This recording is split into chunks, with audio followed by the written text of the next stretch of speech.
welcome back to building a PHP framework. In the last video, we created a basic dependency injection which injects services into another service, which we call beans.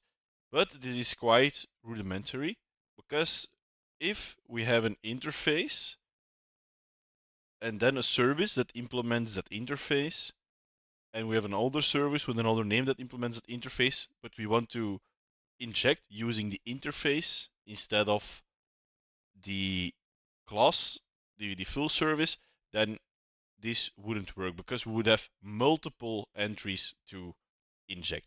And this is what we will solve in this video. So our main work will be in our service factory resolve bean method and in our bean class. So let's open up our bean class first and let's see what we need to add here.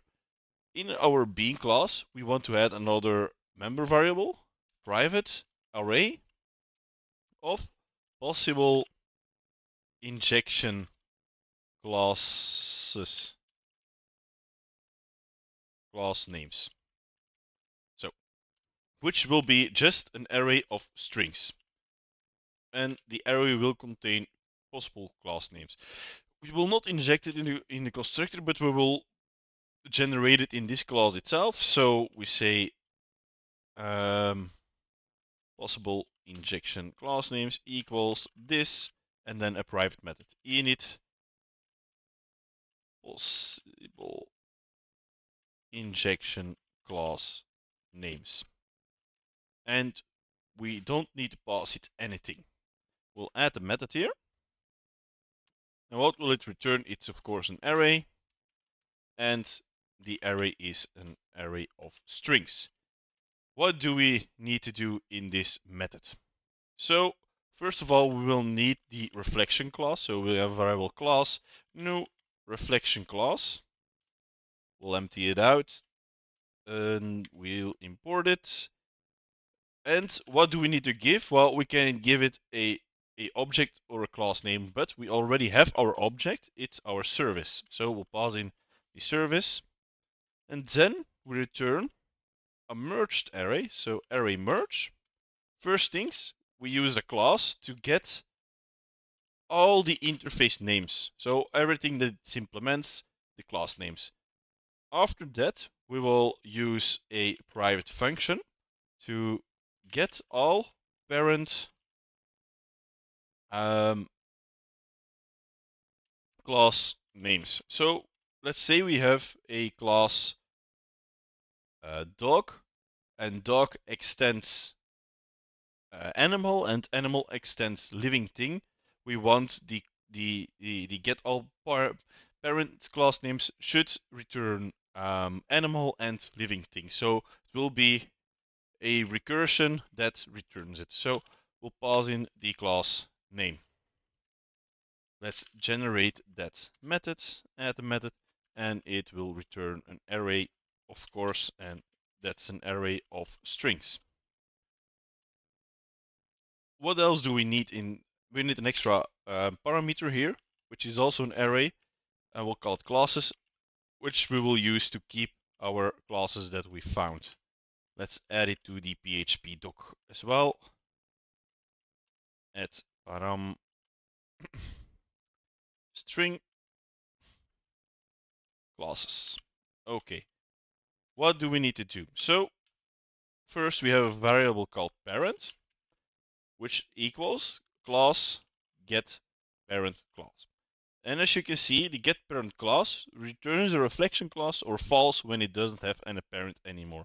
So if the parent not equals false, which means we have a reflection class, we say classes equals to array merge of our classes, and we will call this method again. So get all parent class names. We'll pass in the class and our classes array. If it doesn't have a parent anymore, we start returning and we go up the chain again with our recursion. And you know that we are doing recursion because IntelliJ or PHP Storm has this small symbol on the left. So, And that's it. So now we will have all possible injection class names for a bean, which we will then use in our service factory. What will we do in our service factory?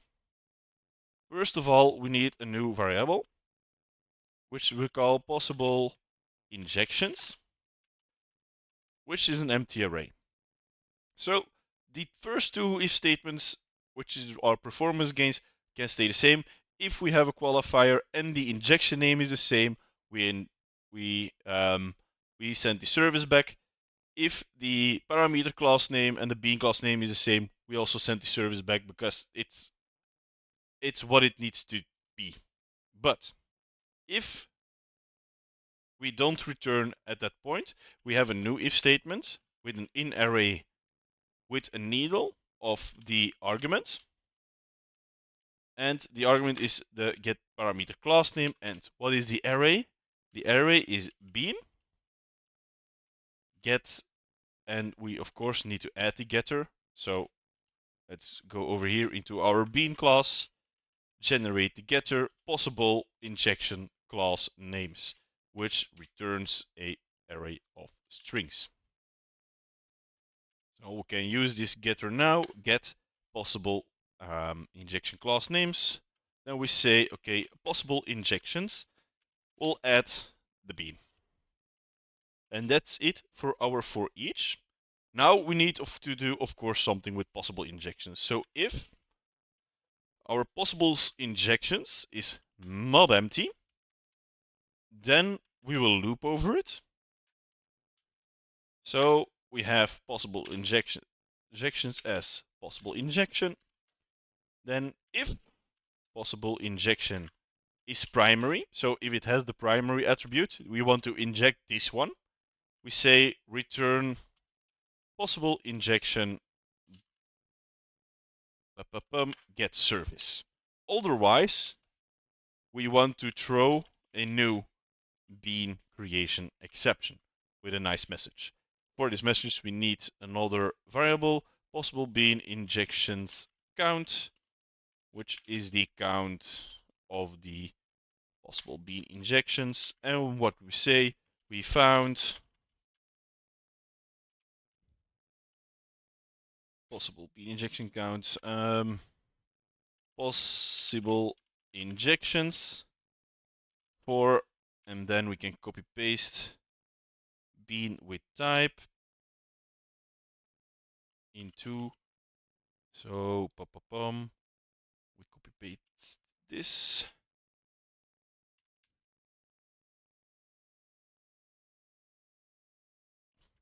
You can specify a name or mark one of the services as a primary service. So it's a nice message so the developer knows what to do in this one. And that's already it. That will make sure that we have our current functionality added with the possible injection so we can inject interfaces. So let's see how this can work. So we'll first create a new namespace in our example usage services. I call it interfaces test. And I create a new interface. I'll call it common. It's an interface. And common has one method, public function. Let's say handle, and it returns a string. And that's it. Next up, we should create services for it. So let's create a common impl hello, which is a service. So we'll add the service annotation there, attribute, sorry. So, and it implements common. So we add the method stub. And let's have a dummy implementation of return hello. And for now, let's say we want a second one, common impl world, which will return world instead of hello. which is also then marked as a service. Now in service 1, we want the constructor, public function underscore construct, and we say private common service. So we want to inject a common one, but we have two. So let's see what happens. Let's open the browser, and what we can see is a nice exception. So we found two possible injections for bean with type common into services 1. So that's nice that we know it. And then we have a solution for it. So let's apply the solution. So we go back to our, let's say hello, and we'll mark this one as a primary service. Let's go to our browser again and refresh, and we can see that it now loads in. Let's search our service 1. We have service 1 here, so we have the class service 1, we have the bean, and we have the object. And what do we see in the object? It has the common impl hello. So if we would comment out the primary here and put it into world, we say primary, we need to see, okay. Then we see it's world now. So it changes quite nicely. I'll remove it from world again. But what if we want to use named? So let's duplicate world and we'll call it common named. And we'll return named. And for this service, we give it a name. As you can see, we will not give a primary, so we only a name, and I'll just call it common impl named. For now, it can be any name we want, but well, let's use this one. And in our service, we want to have private common and then common service named, for example, which will not work at the moment because it will find again multiple options. So we refresh and we see found 3 possible injections, 1, 2, and 3. But this one is named. We can add a qualifier for it. So qualifier, the name as common impl named. That's our qualifier. And we need, of course, to close it. And let's see if it now injects it correctly. Okay, it didn't do it. What did go wrong?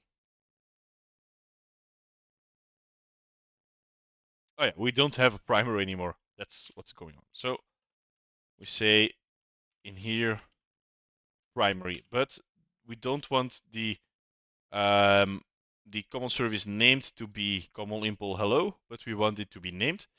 So let's see how our dependency injection is doing. F5, and it's working again. We search our service 1, and we have our object. So the first one is hello, as you can see here, and the other one is named, which is we want. This was a quick and short info, but now we can use interfaces and abstract classes and extending classes and injecting the parents, which is quite nice in our implementation of our dependency injection, and it makes it more complete of an injection system. I know it's a quite basic one still, but it will extend when the framework is growing and growing and growing. So thanks everyone for watching, and yeah, if you like the video, please just like and subscribe. It just helps to get my content out to more people, and I hope and you guys can see when the next video is going up with this framework. Thank you. See you soon. Bye bye.